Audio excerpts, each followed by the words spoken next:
happened to me on a dark night in 1976 was December 19th, a day that would change my life forever. It was the day I died. You were dead for 19 minutes. When I came back, I did not come back the same. How do you feel? I did not come back alone.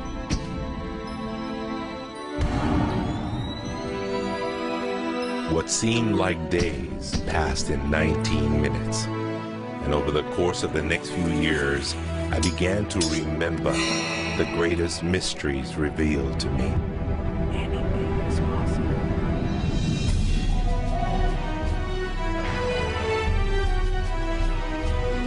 I discovered a secret beyond any secret. The sum of all secrets. My eyes have seen the sun. You have seen nothing. It's out there, and I will find it. You will find nothing. It's like Solomon's gold.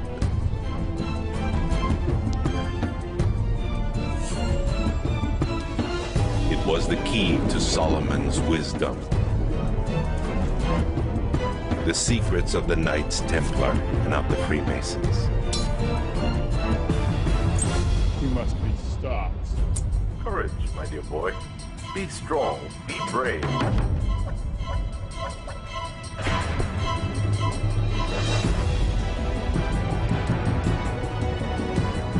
I challenged myself to find out everything I could. I found great teachers who knew this and began to seek them out.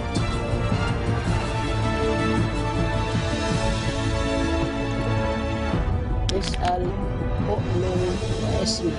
Ask, believe, and receive. I traveled the world, and the meta secret was revealed.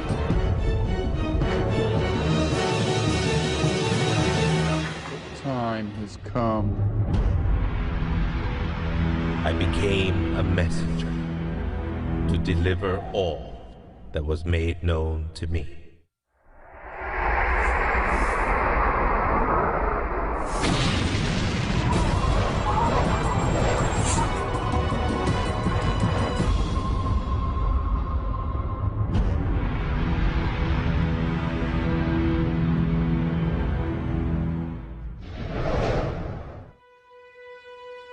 Hello there, I'm Bob Proctor. Meta is a nice word. It's a word most people don't understand. We talk about metaphysical, we'll say, oh, that's bad stuff. No, it's just what you can't see with these eyes. You got to see with an inner eye of understanding. Meta is beyond the physical. Do you know that 99% of our population has been programmed to let the outside world control the inside? If you want to get what you want, you let the inside world control the outside. That's what the meta secret's all about. The meta secret to wealth and abundance is doing what you love, following your passion, enjoying your life, being grateful for this moment, realizing that in fact you already have wealth and abundance. You have wealth and abundance to the level that you allow it in your life.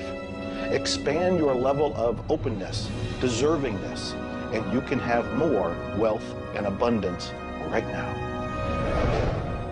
How do you become more wealthy? You become more grateful. Studies here in the U.S. show that grateful people earn more money and are better at innovation. So the first step to becoming more wealthy is become more grateful. Find the good in your world right now, and you'll take a first step to become more wealthy. The meta secret to wealth is knowing exactly what you want and then being willing to pay the price to get it. Most people think that wealth just comes out of having this impression in your mind that you're going to live an abundant life. And that's an important piece of it, but it's incomplete. If you look at the word attraction in the law of attraction, the last 6 letters spell action, A-C-T-I-O-N. One of my favorite words is satisfaction. We all want to have satisfaction. And again, in Latin, satis means enough. Enough action, satisfaction, enough action produces the result.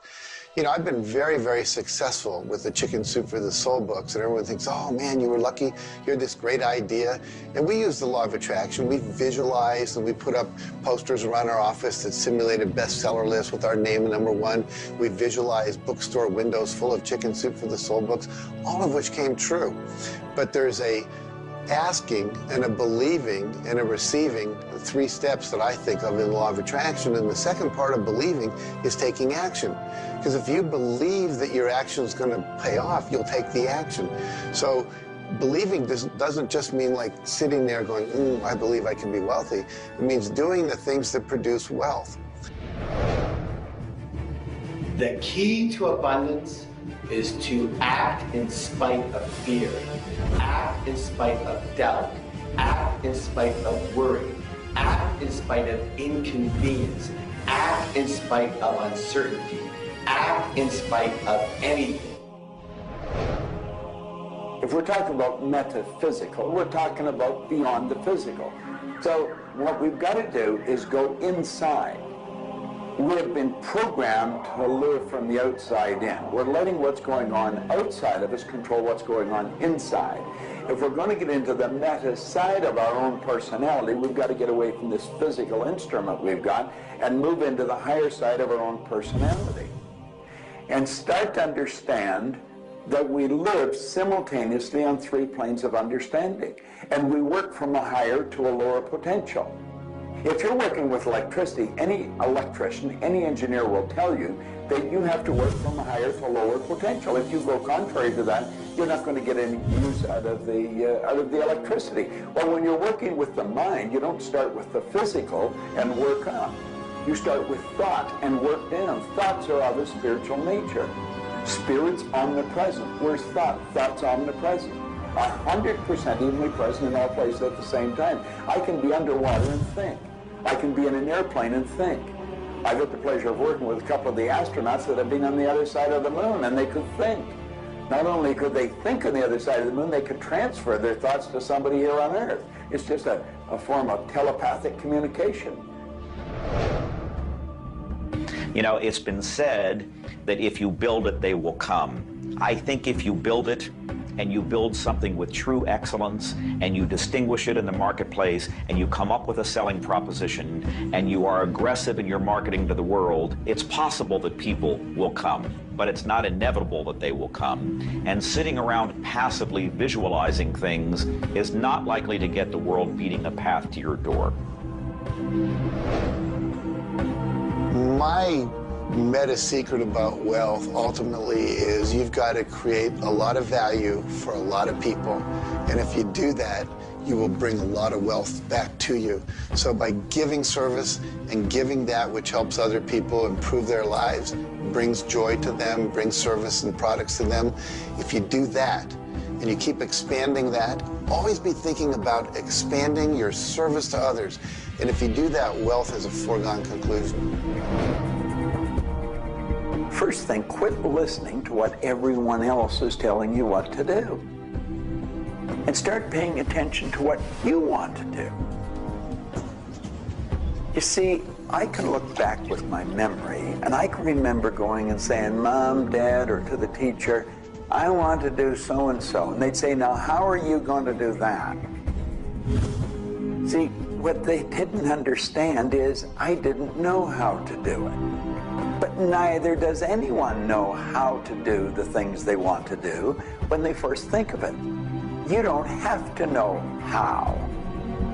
You know, 2 young bicycle mechanics from Dayton, Ohio, in the United States of America, introduced us to a new kingdom. They were the first ones to fly in airplanes.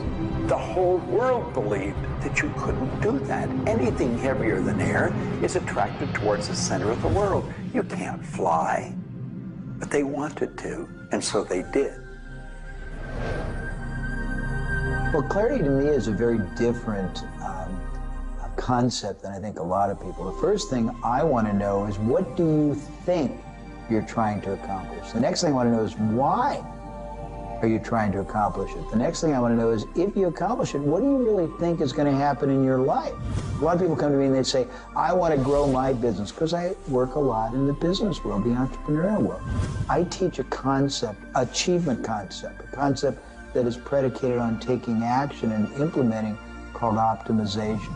Optimization is getting the highest and the best use and result and outcome of your time, your efforts, your emotion, your life, your relationships. But you can't begin, and this is where a lot of people, I think, really fall down. You can't begin to optimize until you take the time to observe, examine, and identify not all, but the scope of options and alternatives and other possibilities available to you, number one, to achieve the goal, and number two, as an alternative goal. Clarity is power. Just by being clear, you will automatically begin to magnetize things to you, to your life. The law of mentalism is about the mind. Everything that we have ever created, everything that has ever existed, existed first in the mind. All thoughts are the beginning of all things real. All things that you can touch and feel began in the mind. So if you want to be wealthy, you've got to decide what wealth is to you. Define it. What does it mean? How much money do you have to have? For me, financial independence meant having $30 million producing income, which allows me the lifestyle I want without having to work.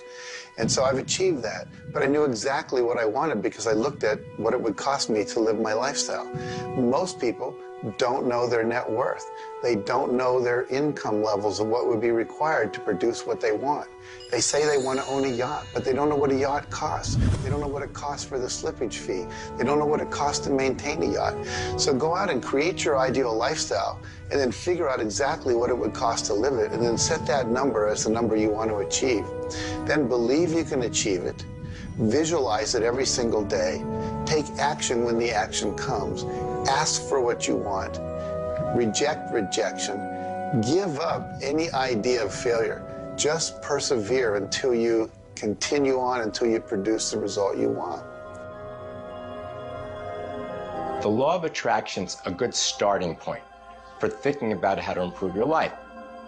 You want to align your thoughts and your beliefs with what you want your life to be.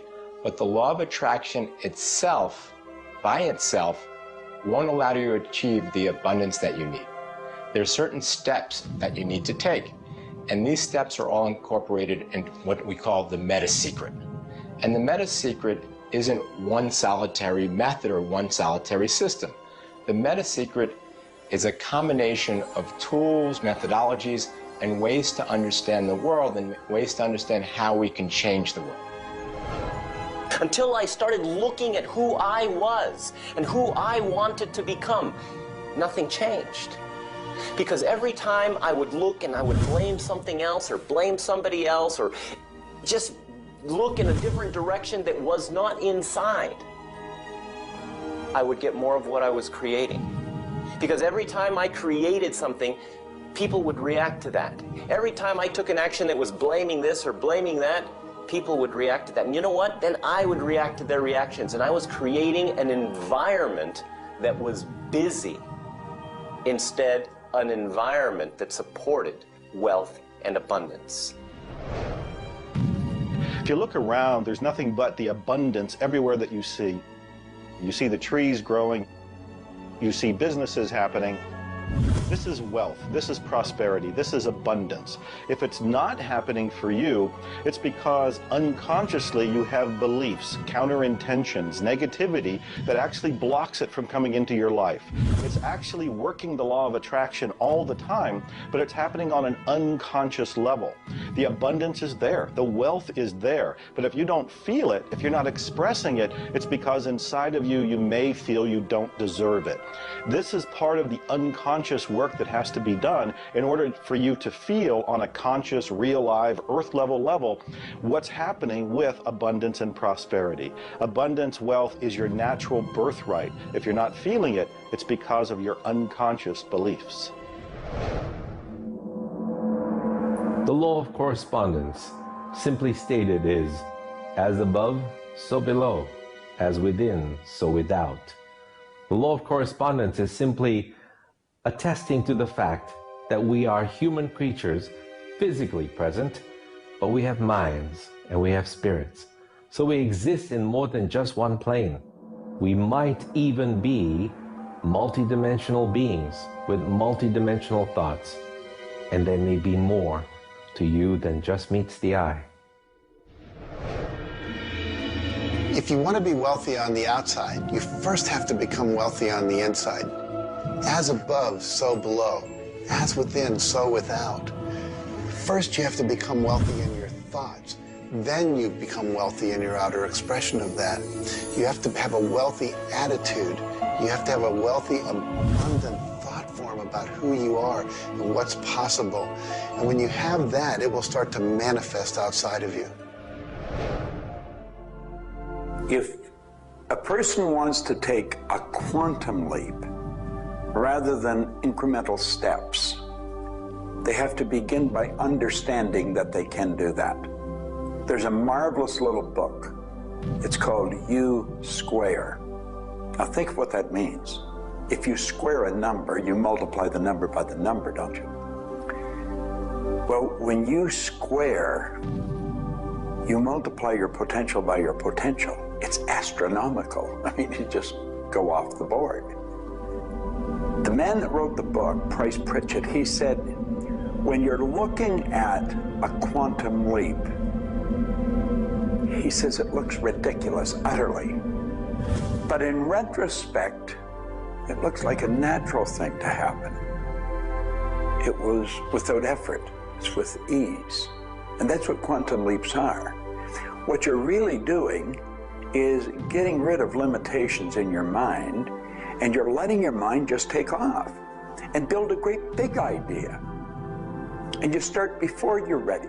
You defy what the masses are controlled by. You've got to move into a space all of your own. Understand you're working with an infinite power that's omnipresent. It's with you all the time. It's closer than your breath. And you get in harmony with that and just release all thoughts of limitation and make up your mind you're going to take and just compound your effectiveness. That's essentially what I did. I didn't know what I was doing at the time. I didn't understand quantum leap, but I took my income from $4,000 a year to $175,000 in a year. And then it went over $1 million. And I had no understanding of what happened. Now understand this. I had been raised to believe that if you don't have a good formal education, that you'd never be able to do what I did. If you don't have experience, you can never do what I did. I had 2 months high school and I had a bad work record.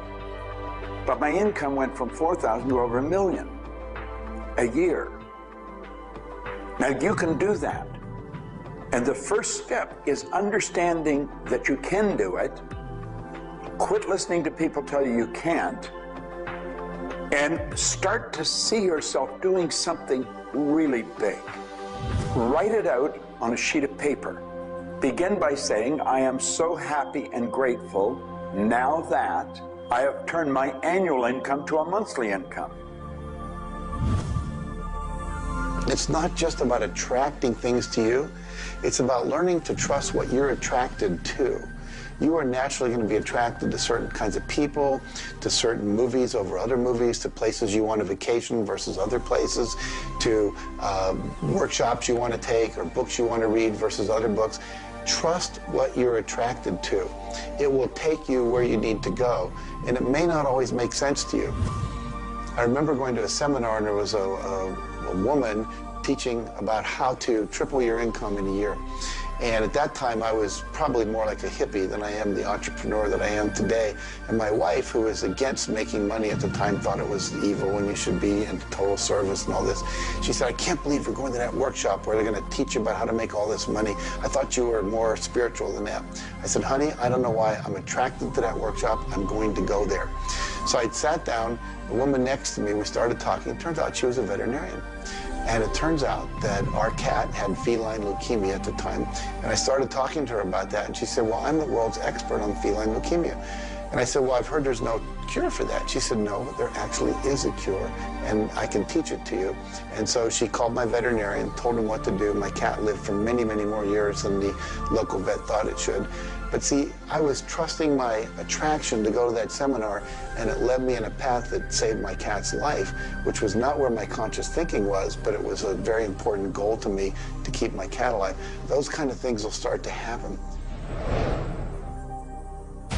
Most people are uncertain about something. They're uncertain about their next step. Here's your message. Do it. Do it. Whatever you're uncertain about, do it. Take the step. You will learn so much more. You'll get so much further faster by actually getting in the game than doing it, than thinking about it forever. One of my sayings is, one step in the right direction is worth 100 years of thinking about it. The law of correspondence, the law of mentalism, and the law of vibration all combine to help you understand that the notion of wealth is arbitrary. You're always wealthy in comparison to someone else. You choose a person to compare yourself with, or your wealth or your level of wealth with, and then you decide at that point to be happy with the situation or to be unhappy, and therefore change it. All of wealth is subjective. Understand this, and you understand that there's an ebb and a flow to your finances.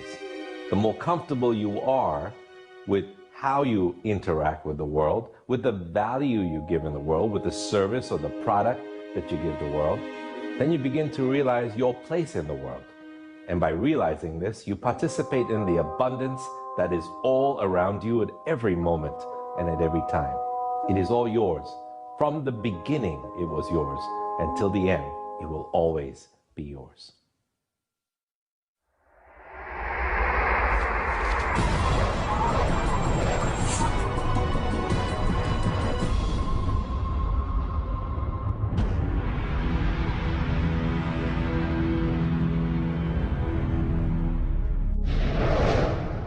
The meta secret to relationships is to know that the universe is giving you love right now. When you give love to the universe, when you give love to another, you will receive love in turn. Love is the essence and nature of relationship. Relationships are a two-way street. It's not just about taking and giving and receiving and getting what you want, but it's also about giving. I like to say that each person should take 100% responsibility for the quality of the relationship.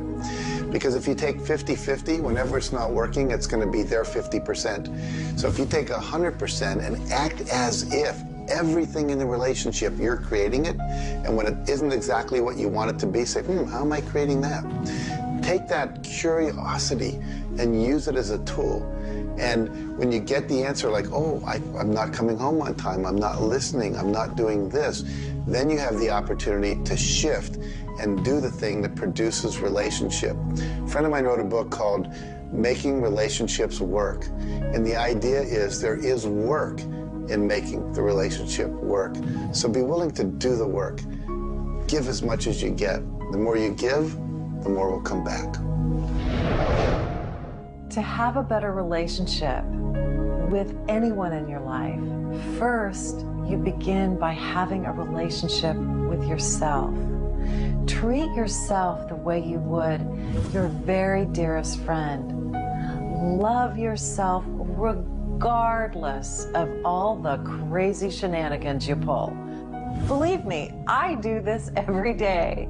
So if you want a better relationship with someone else, love yourself. Relationships are part of what the universe is giving you as a gift. The first and most important relationship is the one with yourself. When you love yourself, you heal yourself. When you love yourself, you become a magnet that people want to hang around, and you begin to attract other people and new relationships. It's all based on love. It's all based on non-judgment. It's all based on total acceptance. The universe has a relationship with you right now, and the universe wants to give you more. Are you ready to accept it? The concept that I can't live without you is a tragic statement to me. The idea that I need somebody else to complete my life, I need somebody else or my life's not worthwhile is a very sad statement, and I think someone needs to take a good look at themselves when they say that. When you start to think that thought, stop for a second and realize life is full of stuff, and sometimes stuff is potholes, and sometimes stuff is bridges are out ahead, and sometimes there's a detour in life. I heard somebody once say that sometimes the most beautiful scenes in life are the ones we observe on a detour. Have you ever gone on a detour and realized that your life wouldn't have been the same if you hadn't taken that twist or that turn in your life? Next time stuff happens, take a look. Maybe there's something better right around the corner. The law of cause and effect tells us that there's no such thing as coincidences. Everything that happens in this world happens because of a reason. Someone, somewhere, created a cause. It may not be something you are aware of. It may not be something we can even begin to realize or see at this level.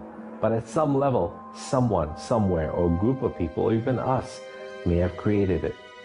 And so as a result, we see the effect. We see the effect around us. We see the effect everywhere on this planet.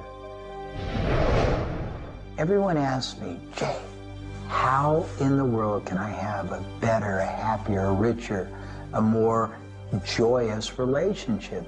And it's very simple. First thing is you got to slow down enough to be externally focused.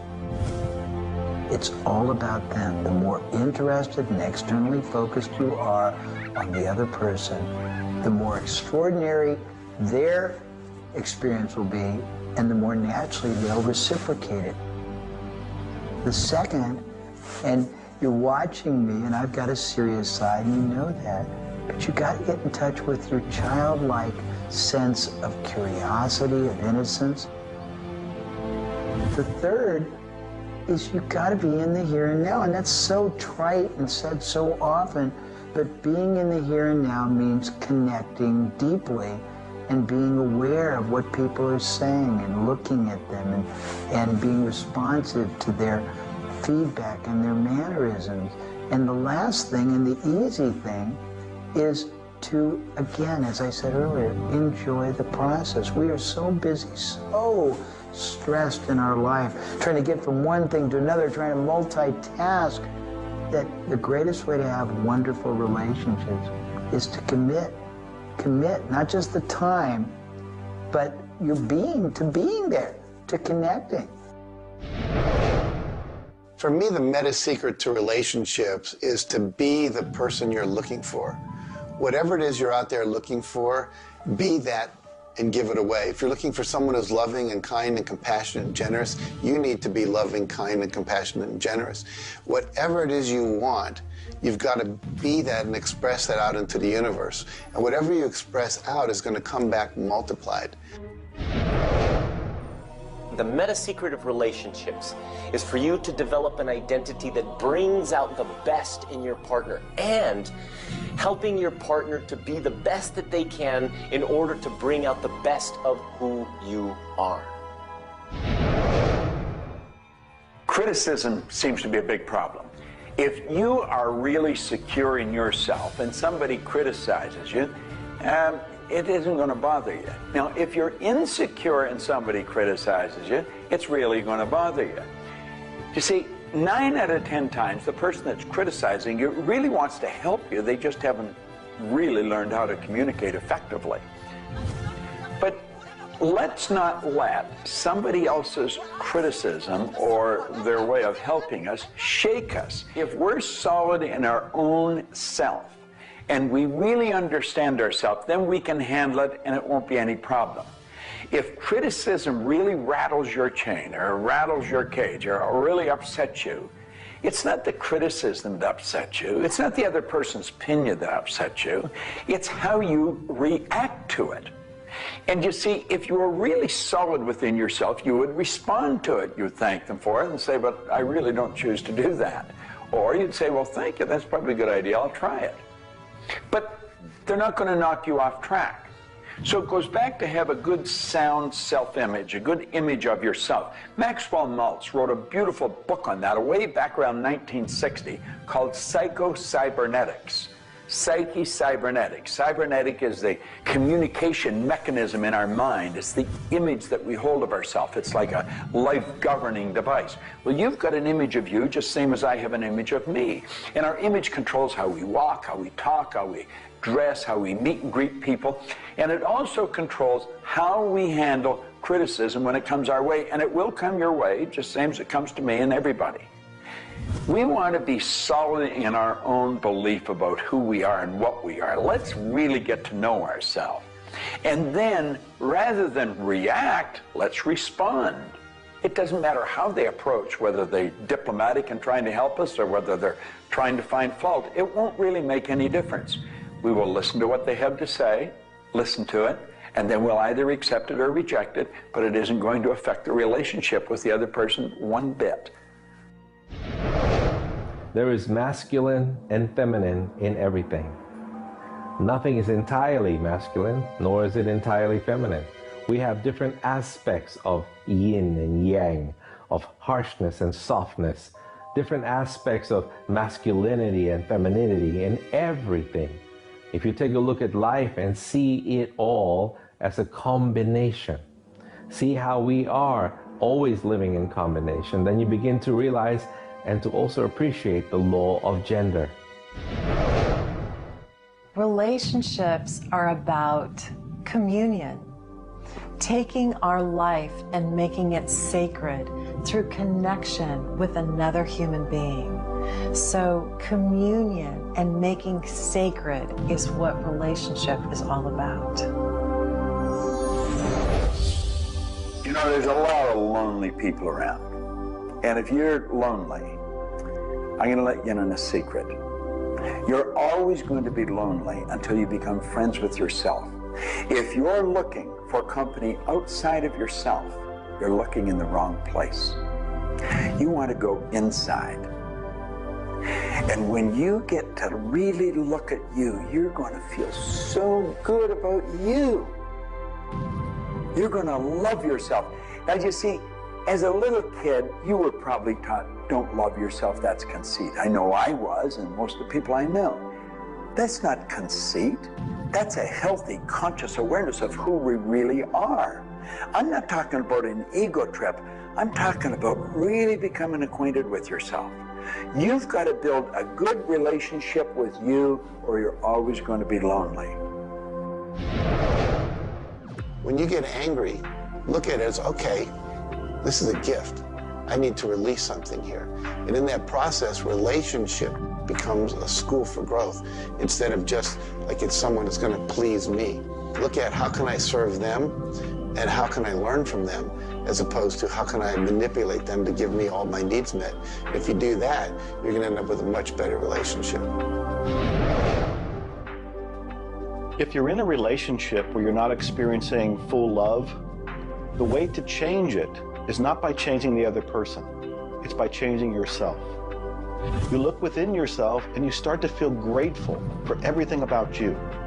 As you change your relationship with yourself, magically, the outside relationship will change as well. You will suddenly see it transformed. You will suddenly see that there's love in that relationship with that other person. But you don't change the other person. You change you.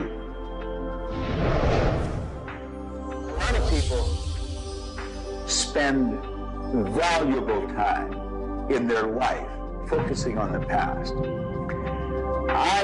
I could probably spoil your week if I reviewed the first 26 years of my life. My life was a mess. And you know, at the end of 26 years, imagine living for 26 years and looking at yourself, you're unhappy, sick, and broke. I had a guy look at me and he told me I was one of the most miserable people he had ever met. And he was right. I was plain miserable.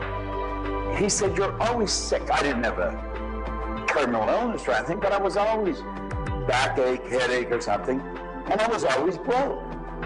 He said, why don't you change it?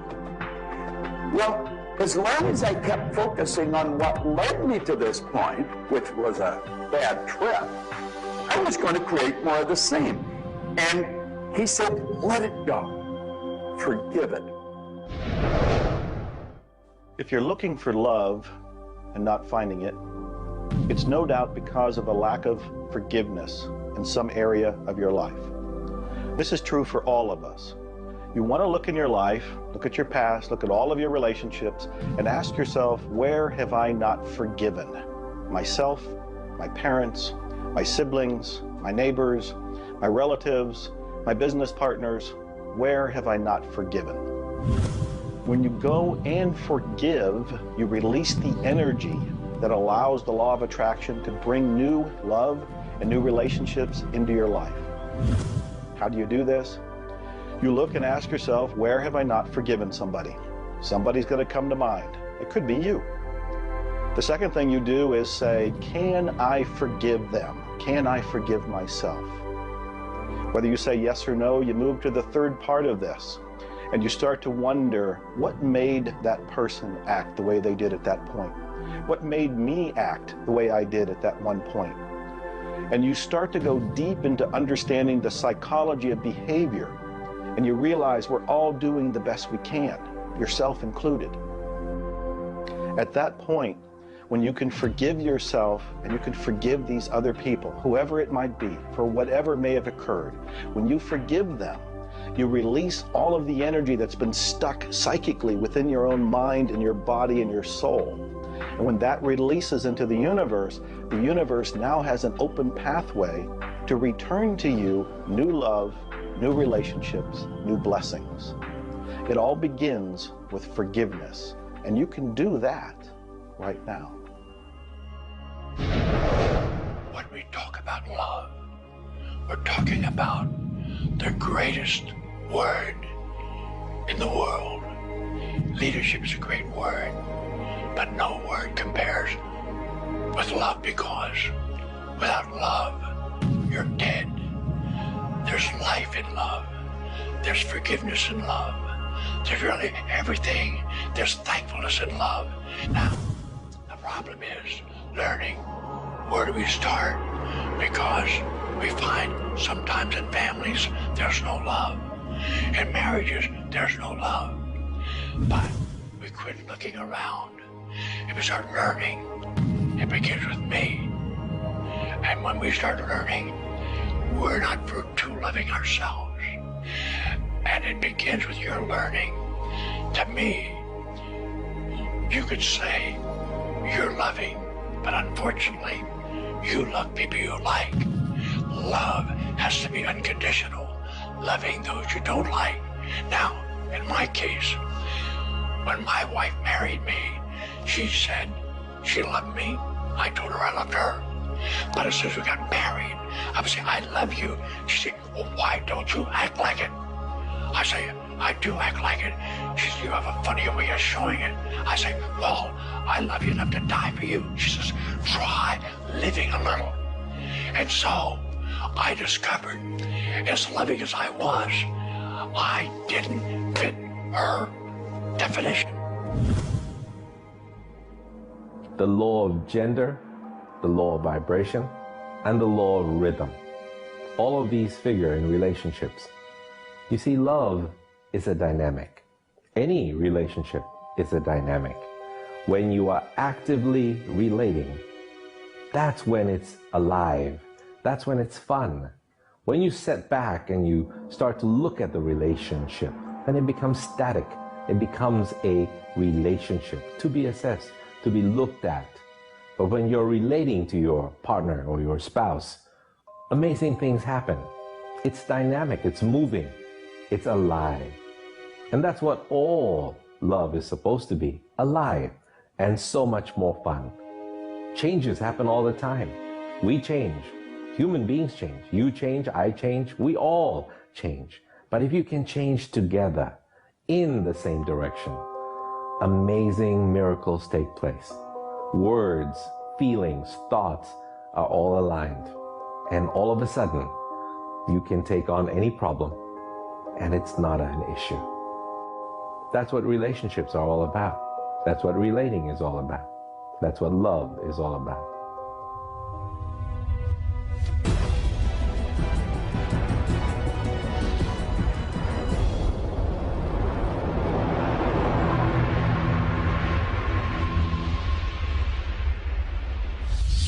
はじめに言葉ありき、すなわち、クリエイターなるものは、やはり言葉、振動を用いて全てを設計されたんではないかと思うんですね。そして、その、振動の、設計図は非常に緻密なもので美しい共鳴振動にあふれたものであったことでありましょう。もし、先ほどの実験にもやったように、非共鳴、同士の組み合わせであるならば、それは破壊的なエネルギーとなって、命を形作られるからです。私たちの体は最終的にクリエイターの、いろいろな、試行錯誤によってだんだんこう単純なものから、微生物だとか海の中のものとかそういうものから、小動物始まって複雑なものになっていって、最後の芸術作品として、クリエイターなるものが作られた結果、私たちはあるというふうに思うんですね。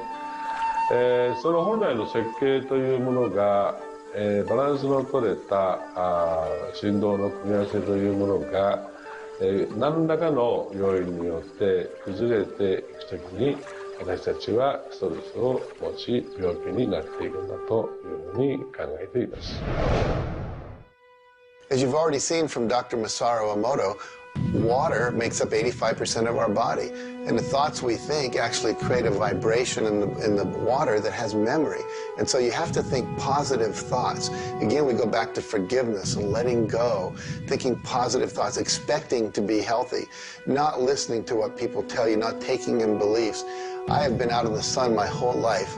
I've never gotten skin cancer, don't intend to get skin cancer. And when stuff comes on about it, I choose not to listen to it because I know that belief would affect me. So I believe that I am a person that my spiritual connection keeps me healthy. Also, though, I work on the level of the physiology of the body, the biochemistry. It makes sense to play at that level. I eat organic food. I drink healthy water that's not contaminated with chlorine and all the stuff they put in it, so I filter my water. I eat the right kinds of nutrients for my body. I've found out what I'm allergic to, and I've basically eliminated those from my diet. I exercise, so exercise and keeping my body toned. We want to have resistance exercise. We want endurance, which means we need to jog and do aerobics and things like that. And we need to have flexibility, things like yoga and Pilates. So we need a complete system to keep our body healthy. And then a detoxification, I think, is the part that most people don't do enough with. We are taking in so many toxins in the air we breathe. But if you will cleanse on a regular basis, I cleanse every Monday. I just do a cleansing diet where I just drink liquids and then I don't eat anything else, and my liver has a chance to get rid of all the toxins that are in my body. I want you to understand that you have a marvelous mind, and you can do anything with it, and don't ever listen to anybody that tells you you can't. You want to start to look at yourself not as a body or as a name. Like, I'm not Bob Proctor. Bob and Proctor are just two words. You've never heard anybody phone into school and say, body's not coming today, it's sick. Never hear anyone say, hand, it's my hand, my body, my name. Well, you see, there's something wonderful about you and something wonderful about me, and it's the same thing. We have a marvelous mind. We're creative beings. Talk to your body. You're not a body, you live in a body. Now, this may sound silly because maybe nobody's ever said this to you before, but go around just repeating maybe 1,000 times to yourself, I'm not a body, I live in a body. I'm not a body, I live in a body. I'm not a body, I live in a body. Then start telling your body to relax. The meta secret to great health is to feel good now. You do that with good thoughts, you do that with good food, you do that with plenty of sleep, you do that by doing what you love. That's the meta secret to great health. The meta secret to health is to honor your body. Listen to your body. Are you tired? Are you hungry? Are you thirsty? Do you need time to play? Have greater health. Honor your body. Health. Not just physical health, not just eating the right things and getting exercise, but let's talk about emotional health. This means doing what you love, loving what you do, looking forward each day, researching, helping other people, giving back. This is the meta secret to emotional health. To me, recognizing the divine component in us has a twofold effect. On the one hand, it's incredibly humbling because how many of us really live up to being godly? How many of us really maximize the God-given talents that we're given? How many of us really live lives of fulfilled potential? So on the one hand, it's kind of intimidating, but on the other hand, it's very inspiring. It's inspiring to think, I, as a human being, am capable of being godly. I'm not God. I'm not going to confuse myself with God, but I am capable of being godly. I am capable of a goodness which can resound around the world. I am capable, like God, of using language to bring things into existence. An architectural drawing is the languaging of a building into existence. A marriage contract is the languaging of a relationship into existence. Any sort of contract does that. A novel creates a world that may be more real to us than the so-called real world that we are living in. And being godly is both an obligation, which frankly I feel I fall vastly short of, but also an incredibly inspiring opportunity. And the ancient traditions, not only the one that I come from, but really all of them, teach us this. The law of rhythm is the very fabric of life itself. Rhythm is everywhere. Things are born and things die. We move into a season and we move out of a season. We go within and we go without. We change. Rhythms flow in our emotions as well. You cannot always be feeling happy. Sometimes you'll feel sad, you'll feel down, and then you'll come out of it. Whatever goes up must come down. You've heard the language. Rhythm is exactly that. And the minute you begin to realize that all of life is all about the law of rhythm, then you can flow easily in bad times and then have more fun in happy times. When you start to expect rhythms, know that if you're happy in one direction, you can also be unhappy in the other direction. The law of rhythm surrounds us, works with us, and if you master it, there's nothing you can't do.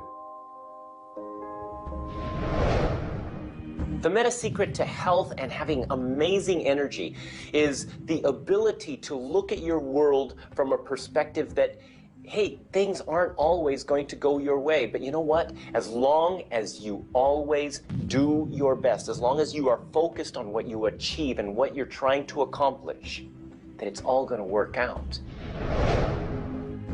I think one of the most important keys is to recognize in life just about all the limitations that we have are self-imposed. To realize that is the greatest breakout, the greatest. I talk about staging jailbreaks in your life, breaking out of the mental prisons, getting over the walls of the self-imposed impossibilities in life. And it is remarkable what happens when you realize, take a look at what really is holding you back. And very often, almost all the time, it's you. It's you. The power lies within you. See, humor is good. It really is. I don't really understand what it does to you, but I know it does something to your brain. Norman Cousins, who's gone now, but lived a long and very, very effective life. And he had been diagnosed with a disease, and it was killing him. He was literally dying. And one day he got thinking to himself, if sadness and sickness are hooked together, then happiness and health must be hooked together. And so he had people bring in old movie films of Laurel and Hardy and all kinds of different old actors, funny stories. And he started to play them. They made him move out of the hospital. So he rented a suite of rooms in a hotel. And he had these movies playing all the time. And he was laughing, a real belly laugh. And he got better. Now, I think you know when you're laughing, you're feeling good. Start to laugh at yourself. When you make a mistake, laugh at yourself. Don't get serious with yourself. It plays a very, very important role in a healthy, relaxed life. If you want to study it further, get into some of Norman Cousins' material, and he'll explain exactly what it does to the brain that controls the vibration of the body. Start laughing a little more. Have fun. The mind can't be all it is designed to be without the body being everything it was designed to be. But we basically thwart both. Or you can have a great relationship. You can have a great financial situation. You can have a great family relationship. And the big problem in our society, certainly in Western society, people don't exercise, 92% of people don't exercise, they don't eat nutritious things, they don't complement to compensate. It's very simple. And if you break it down to the little steps like eating an elephant, you'll have the most rich, satisfying, fulfilling, gratifying, liberating life, but you got to balance it. Health is all up here. All I know is right now, I don't have a voice, I don't have good sight, I don't have a hearing. My strength is gone. However, I have never been more excited and thankful in my whole life. The law of vibration simply states that everything is in motion. Nothing stays static. At some level, even though something may appear as if it's not moving, its molecules are moving, its atoms are moving. Everything vibrates. Not just your thoughts, everything. Now, I do understand that disease cannot stay in a healthy vibration. It just cannot. I also understand you cannot turn disease into health, but you can release disease and recreate health. You see, your body is changing at the rate of millions of cells every second. And it's the thought patterns that you hold in your mind that control the vibratory rate of the body. Your brain is an electronic switching station. There's all kinds of material written on thought, on attitude, and on health. And I do know this. If you are suffering from a physical disease, quit talking about it, quit thinking about it. Go to a very competent medical doctor and follow that person's advice, because he or she will tell you what to do physically, but at the same time, instantly begin visualizing every molecule of your being in a harmony with the law of vibration. Now, I would have an affirmation that I would repeat. I am so happy and grateful now that every molecule of my being is vibrating in perfect harmony with God's laws. My body is getting healthier and stronger and more vibrant every minute of every day. And repeat that. Treat it like a mantra. I can't predict what's going to happen for you personally, but I do know that hundreds of people, if not thousands of people, have experienced healings and cures by beginning to change their thoughts about what's going on in their body. In my book, The Attractor Factor, I talk about a person who had cancer. She experienced the idea of forgiving everybody and everything in her life, and she went through the process of doing that, working with a coach. She then went back into the doctor's office. They opened her for surgery, and there was no cancer. It was gone. By forgiving everybody in her life, including herself, she transformed her body. She reached this place of healing and this place of peace. And as a result, she experienced a cure. If you're finding yourself sitting here watching this and you're ill, you've got a chronic condition, you're sick, what you need to do is a couple of things. Number one, you need to first work on your attitude. You need to believe you can get healthy. You need to not believe anyone who tells you you're going to die, or it's terminal, or it's going to take a long time. Literally, we know that we can get rid of a disease in minutes, in literally minutes. I had a cold once, and a person literally did an exercise with me. My nose dried up, my fever went away, the achiness went away in 5 minutes. So we know the power of the mind. We know that you have to forgive and release. So much work now being done on cancer, where we know there's resentment, and different forms of resentment will come into different forms of cancer in the body. So it's critical to get yourself aligned with spirit.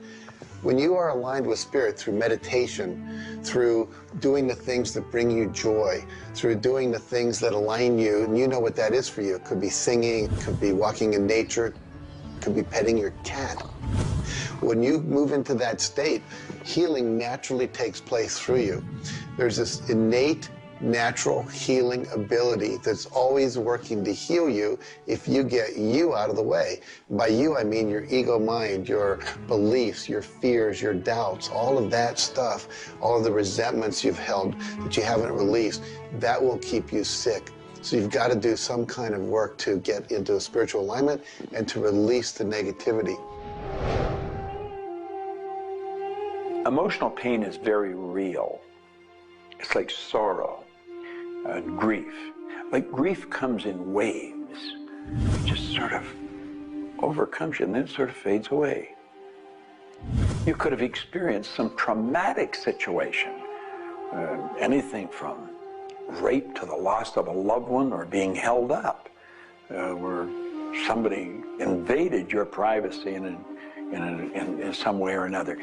And it causes deep emotional pain.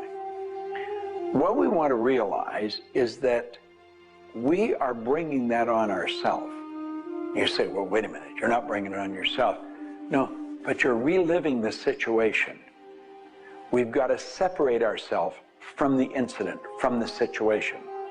We've got to realize that it's a very real part of life and attempt to separate ourselves from it and deal with it as best we can and then let it go.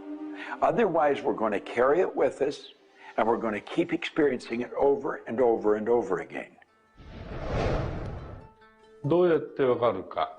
振動という、まずそもそもその水の結晶とは何かということになりますけどね。結晶というのはやはり情報だと思います。で、情報というのはバイブレーションですね。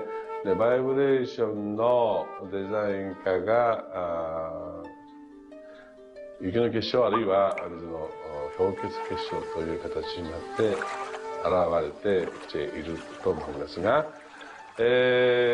はり我々がなんで、美しいとか醜いだとかそういうような認識能力があるのか、あるいはそれだけには全人類本当に、一緒の価値観を僕は持っていると思いますが、それはもうやはりクリエイターがそのように設計されて、いるからだと思うんですね。それが崩れちゃったらもうこれはもう本当にどうしようもないんだけど、その美醜というのが我々の美しさ、ごめんなさい、バイブレーションの変電さということにつながっていると思います。水は神が自分の意機あるいは意図をまんべんなくこの宇宙に伝えるためのキャリアとして、作られたものだと思いますね。ですから水が別の言葉で言うならば神の、一種のメッセンジャーということになると思いますね。それの形が大げさに言えば結晶という形で表されていると。で神にとってふさわしくないなと思うような現象については水はやはり結晶的にノー、良いものはイエスという判断を示すというふうになっていると思うので、それがなぜできるのかということだというと、これはまた僕にとっては来世の研究課題かもしれません。Stress is caused, in my opinion, when we take our power and give it to the problem. We want to maintain the power. I'm in control of me. The power is going to stay with me. I am not going to let the condition, the circumstance, or the challenge that I may be facing control me. You can make a decision right now that you are going to maintain your power and you're going to let everything outside stay outside, and you know that when you're in a totally relaxed state, the solution to problems come. Quit getting involved in these sophisticated stress management deals. Release the stress. Let it go. You're in charge of your body. Just say peace, be still. Visualize a beautiful lavender energy flowing right into the crown of your head and circulating right through your body. And then start to imagine every molecule of your body vibrating in perfect harmony with God's laws. You're totally relaxed. You're in charge of yourself.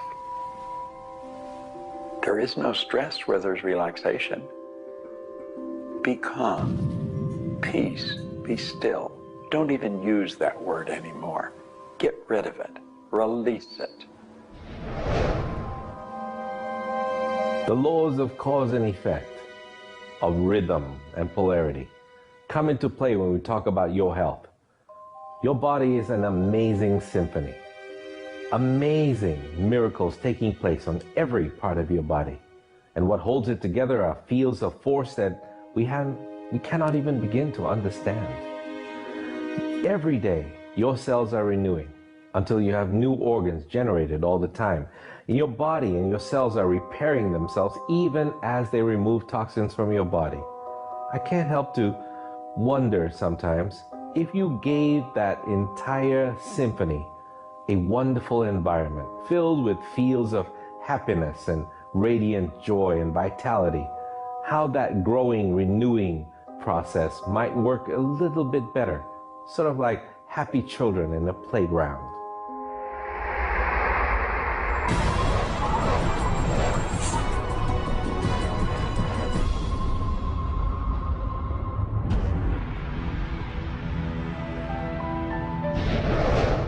Here's the paradox of being human. Real happiness is only available in the moment. If you're brooding on the past or obsessed about the future, even if you're looking forward to something that could be magnificent in the future, it's not quite the same sort of anchored contentment that you get from really being in the moment.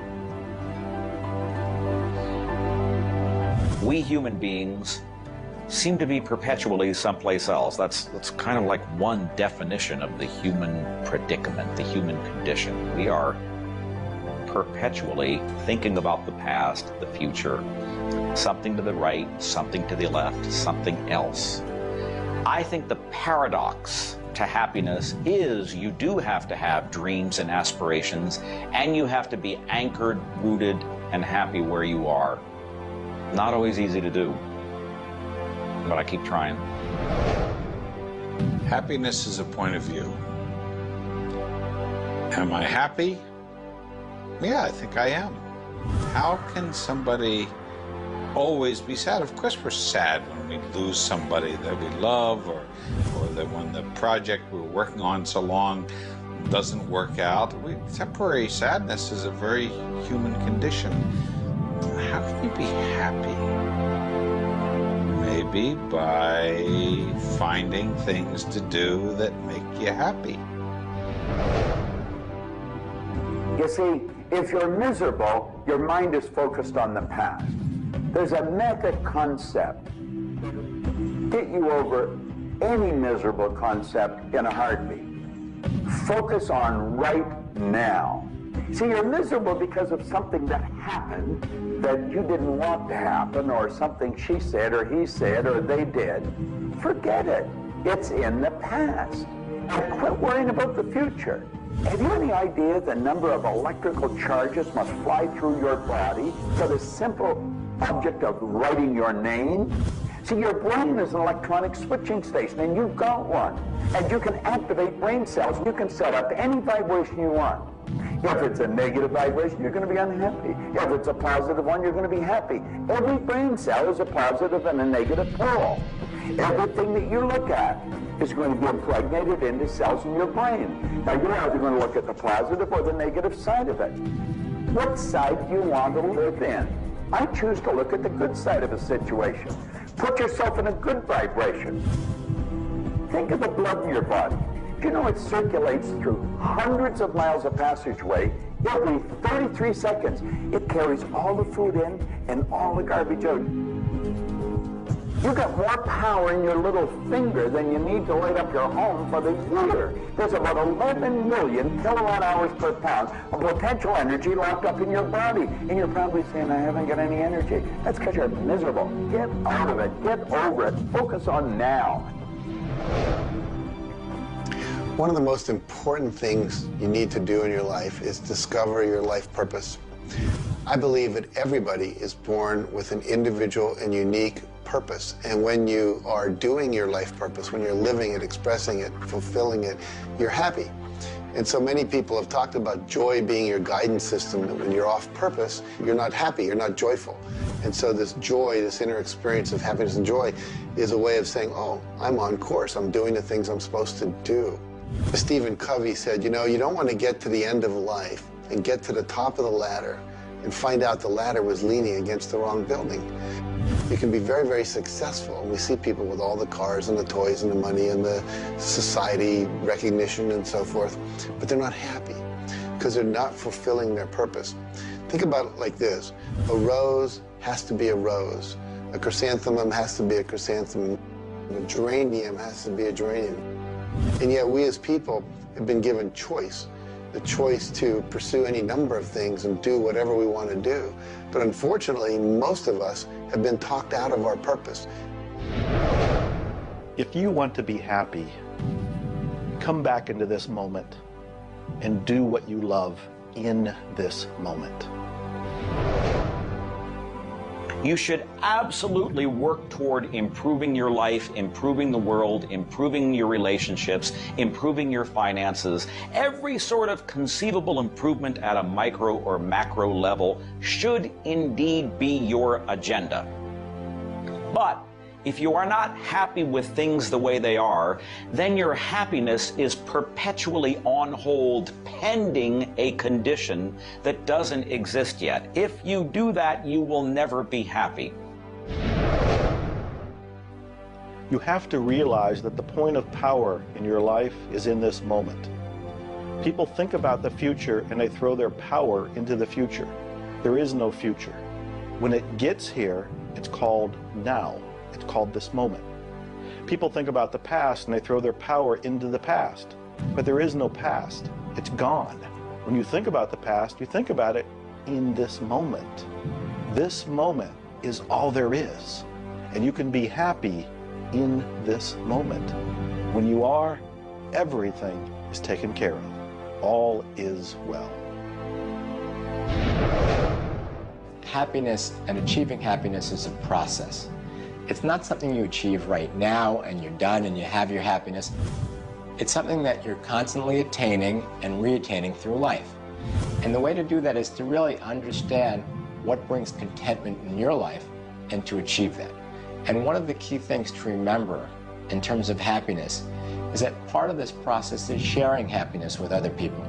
The more we share happiness and the more we teach other people how to bring happiness and fulfillment in their life, the more we'll be happy and fulfilled.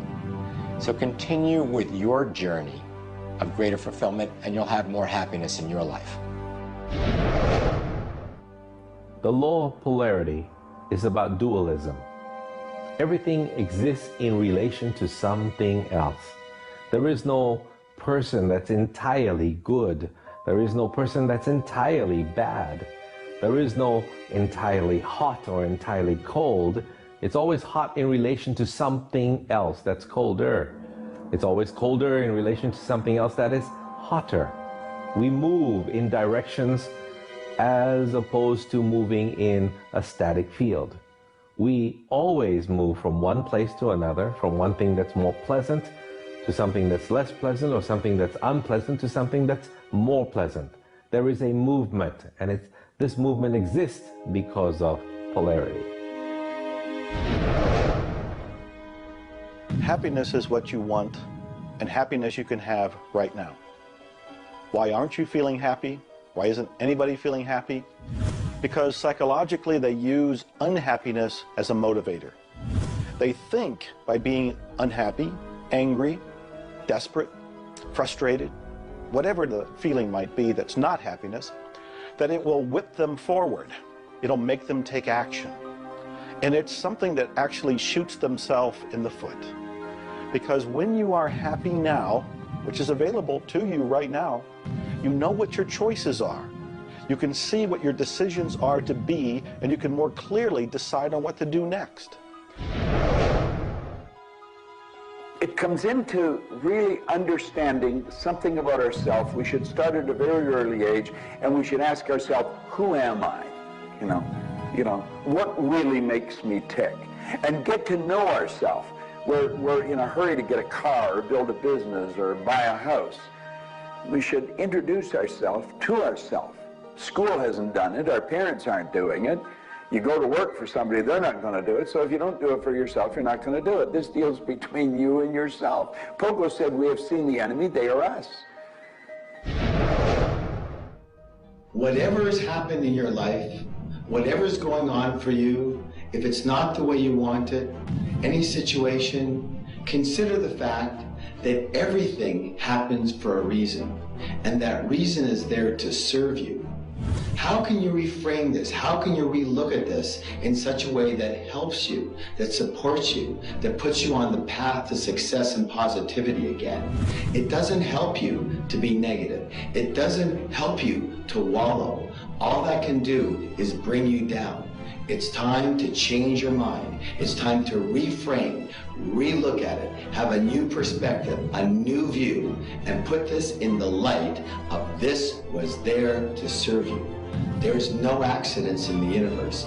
This happened for a reason, and that reason is there to help you. We grow up with the idea rich people aren't happy. Well, I know rich people that are laughing. They're very happy. And of course, I know people that are very wealthy and are very unhappy.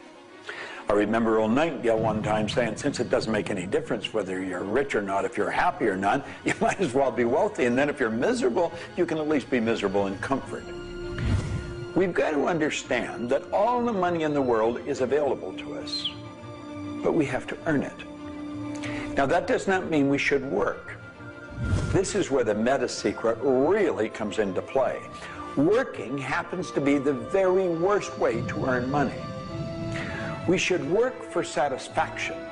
People should go to work at what they love doing. When we think of work, what we're really talking about is how we spend our days. Work has probably a bad energy attached to it. We should spend our days doing what we absolutely love to do.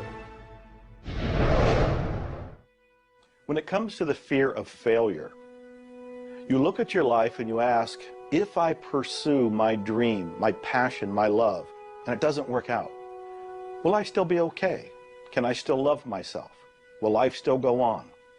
When you realize that the answer is yes, you remove the fear of failure. When you remove the fear of failure, you have energy to go forward and actually make it a success. Well, what about the fear of success? When you are successful, you can make a difference in the world. If you really want the world to be a happy, prosperous place, Contribute a happy, prosperous person to it. You. The meta secret to happiness is that there is perfection in imperfection. That when we accept our environment for what it is and the people around us for who they are, we can make a big difference. Happiness. What makes you happy? Everyone is not the same. For me, it's research. I love researching and writing and putting multimedia programs together. And this allows me to do something else that I love, traveling the world. I travel more than 6,000 miles, that's 9,000 kilometers, every week. I've been to more than 52 countries. I board an airplane every 2.5 days. I've been around the world more than 16 times in just a couple of years. I enjoy that. Meeting new people, meeting new audiences, helping people. What makes you happy? That's what makes me happy. A key component to lift yourself out of depression is human connection. Go connect with another human being. Another powerful tool is movement. And a third is laughter. Go play and have some fun and watch your spirits begin to lift. The meta secret of life is to realize that the journey is the thing. I believe the first thing a person should do is establish a purpose. Why are you even here? Why do you get out of bed in the morning? Why are you living? I honestly believe every one of us are hardwired to do something. So how do you decide on your purpose? You decide on it by asking yourself, what do I really love doing? So you have your purpose. This is what you're going to do with the rest of your life. And then you build a vision. Then your goal is taking a bite out of that vision. Now, when you do that properly, you're going to love what you do. When you wake up in the morning, you can't wait to get going, and you're going to be doing it until you go to bed at night. Therefore, all of your day, all of your hours are filled doing with what you love to do. That's called living. Everything else is dying. See, there's a basic law of life. It says create or disintegrate. You're growing or dying. Find out what you love, dedicate your life to it. Most of us, when we approach happiness, are looking for someone out there to make us happy, some event to occur, and then we'll be happy. If I get to the retirement stage, if I get my car, if my wife is nice to me, if my son comes home on time, then I'll be happy. The truth is, happiness is an inside job. It's a choice. When I have an expectation on how someone else should be, I've given my power over to them. What I want to do is simply learn how to create joy and happiness inside myself. And we can do that in numerous ways, by doing the things we love, by focusing on the good qualities in ourselves, by choosing to focus on the good qualities in others instead of being judgmental. Once we realize that happiness is an inside job, and I get to be as happy as I choose to be, not as happy as other people make me, the reality is I can move into a state of pretty much constant joy and bliss. Stuff happens. Life happens. And then you get to choose. Look, you have a mission to do. You have to find meaning in your life, and you have to share it with others. There's a whole world out there that is suffering, that is in survival. They are grieving and they are hurting. You and I can make a difference. You begin right now by looking at your life, no matter what's going on in your life right now, and you find the good in it, the positive in it, the growth-oriented reasons for whatever it happens to be. You find the good in it, and whatever is happening, you turn it into something positive. You turn it into something good, and you go and share it with the world. You will become an inspiration to others. People model other people's behavior, and that's how the world changes. You be that inspiration for success. You be the model for change. You be that person that has meaning in their life, and you will give meaning to yourself and others. It all begins with you. You have always had, you have at this moment, you will always have in the future, the power to achieve, to accomplish, to have anything and everything you want in the terms of monetary, wealth, prosperity, in terms of health, in terms of happiness, relationships. However, it will never, ever occur until and unless and until after you first are clear on the specific goals. Number two, you are very clear on the action steps. Operative word is action steps you have to take. Number three, you have an action step-based plan, a strategy, and the steps are just the tactics. You implement it in a timely, regular, scheduled way. Number four, you monitor, you pulse, you really pay keen attention to your progress. And you adjust if it's not what you want, and you adjust higher if it's better than you want. And number five, you focus on other people's benefit. You don't be self-consumed. You do those five things, the world really is your oyster. Do you know, you find people that are quite comfortable with what's termed uncertainty. The truth is there isn't any uncertainty. There's only the law. And the law decrees that everything happens the way it's supposed to happen. If we build the image in our mind of what we want, and we're true to that image, that'll control the vibration we're in, that controls what we do, and it controls what we attract. Now, the problem is, we let that image get out of the way every now and then, and we're controlled by something outside. And that takes us off track. We've got to correct it and come back on track. But a person that has direction in their life, there's no uncertainty. There's only good stuff coming. It's stuff that's going to cause the image in our mind to move into form. And so we wake up every day wondering what part of it's going to show up today and where's it coming from and who's going to deliver it. Every day holds something really good for us. Alfred Adler, the great psychologist, said, "I am grateful to the idea that has used me." I love that. Get a big idea and understand that you're going to see it move into form, and that's just as certain as the night following the day, because that's governed by law too. The laws of correspondence, of vibration, polarity, and rhythm come into play when you talk about the meaning of life and happiness. We make our happiness dependent on what other people can do for us instead of what we can do for ourselves. You know, there's a concept they don't teach you in school. It's called enough. Sometimes what is enough for one person may not be that way for somebody else, and we want more. And when you want more, you're setting yourself up for disappointment, because not always will you get more. Sometimes you do, but it's not all the time. I don't know who told us on this planet that everything is going to go our way. Sometimes things will go your way, sometimes they won't. We've got to learn to accept this. That's the rhythm and the flow of life. All of life is filled with possibilities.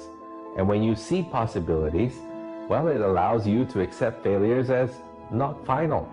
Failures are learning lessons. The American Indians, the Hopi Indians in the Southwest, well, they have a belief. Every day they wake up and pray to the Great Spirit, and they say, "Oh, Great Spirit, allow us today, this day, to make 20 mistakes." You see, they believe that by making mistakes, by failing, you actually learn more. You add to this wonderful fountain of wisdom that is called you over a period of time. And if you don't fail, they say, you don't learn anything. So how many times have you failed? I know I have failed a lot. But over the course of the years, I also knew something that was different. And that was that I was responsible for my own happiness. I knew that there was laughter everywhere, but I also knew that if I wanted to participate, that laughter has to come from inside, not from outside. And that's the nature of spirit, and that's the nature of who you are, and that's the meta secret to everything possible. This is our home. We have nowhere else to go. Earth gives us everything we need to celebrate life. Everything you do will either hurt or heal our planet.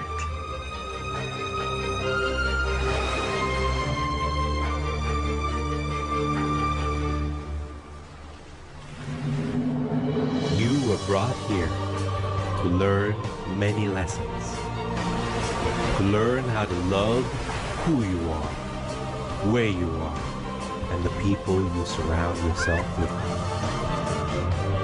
Just remember that you carry within yourself everything you need for the fulfillment of your life's purpose.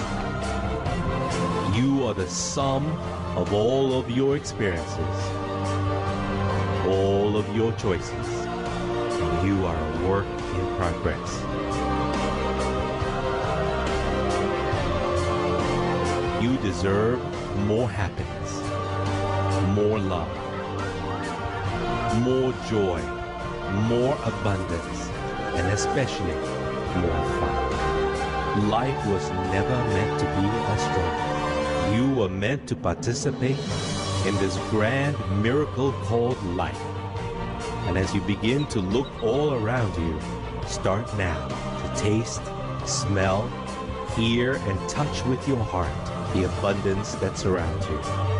You are indeed spectacular beings of light. So if you want to know the meta secret to life, to happiness, live more, love more, laugh more. Change the stories in your head, and you can change the world. It's a short trip. Make it a good one.